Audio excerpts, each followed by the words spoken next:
Ya, naik kawan-kawan. Biasanya turun kita mencari emas itu kan kawan ya. Kalau naik seperti ini kawan-kawan.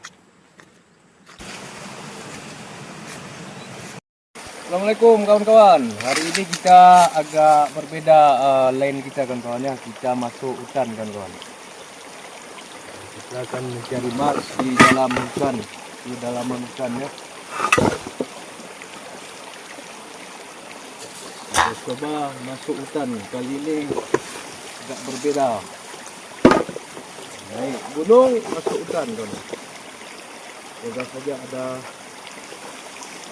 rezeki kita kawan-kawan ya. Kita jodoh takkan ke mana kawan-kawan. Rezeki tak tertukar. Yang penting dijemput. Jangan fokus sekali cari emas kawan-kawan. Terlalu fokus nanti rusak kita kan. Penting cari. Okey rekan-rekan, kita main hutan kali ini, naik gunung kawan-kawan ya. Biasanya kita mencari emas di sungai kan.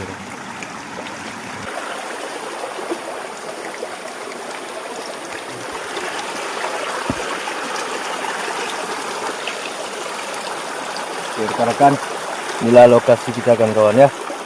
Akan kita coba kawan-kawan. Ini masuk hutan kawan-kawan. Kali ini kita naik kawan-kawan ya, bukan turun. Bismillahirrahmanirrahim. Kalau main hutan seperti ini cukup melihat akar-akar serabut seperti ini kawan-kawan. Jika ada akar serabut seperti ini yang mana sampah-sampah menumpuk, tinggal kita ambil itu sampah, kita dulang, insya-Allah ada dapat kawan-kawan. Seperti ini kawan-kawan ya. Tinggal kita cari akar-akar seperti ini, akar-akar serabut atau akar daun-daun paku ya, yang menumpuk sampah dengan pasir dan tanah kawan-kawan. Di dalam hutan kawan-kawan ya.